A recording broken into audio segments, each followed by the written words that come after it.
بناوي خواي قورو مهربان.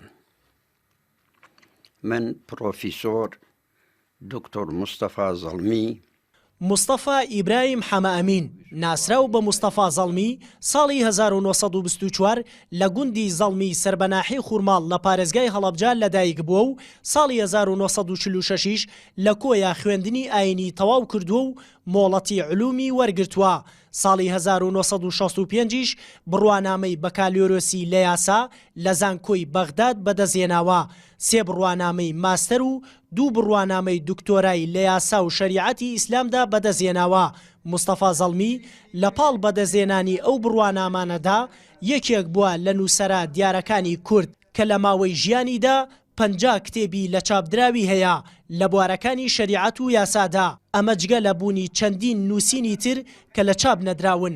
کتێب و نووسینەکانی زەڵمی بەجۆرێکن بەشێک لە کتێبەکانی وەک پرۆگرامی خوێندن لە زانکۆکانی عێراق و وڵاتانی عەرەبی دەخوێنرێت.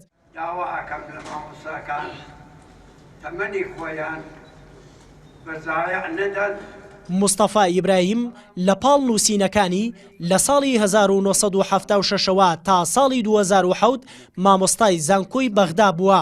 ساڵی 2007یش وەک ڕاوێژکاری شەرعی و یاسایی حکوومەتی هەرێم دیاری کراوە.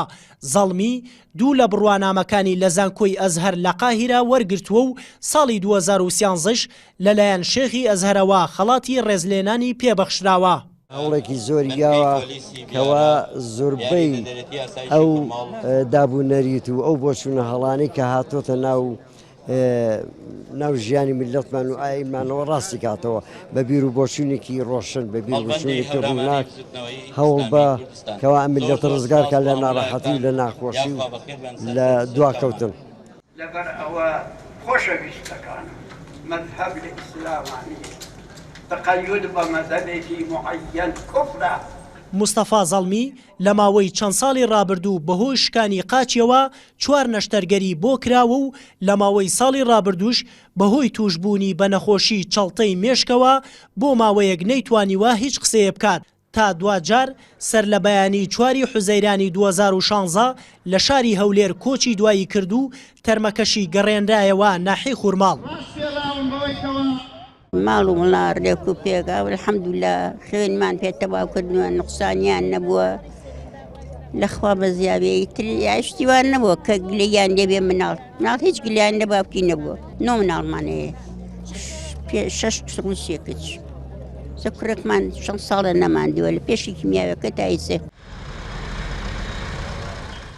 بەدیهێنانی کۆتا ئاواتی مستەفا زەڵمی کاویش دروستکردنی سنتەرێکی ڕۆشنبیری بوو لە ناحەی خوورماڵ بۆ ئەوەی سەرجەم کتێبەکانی خۆی لەم سنتەرەدا کۆ بکرێتەوە. بەڵام پێشەوەی کتێبەکانی خۆی لەم سنتەرە دابنرێت جەستەی خۆی لە سنتەرەکەدا بە خاکسپێرە. وریا حەمەکەریم NRT ناحەی خوورماڵ.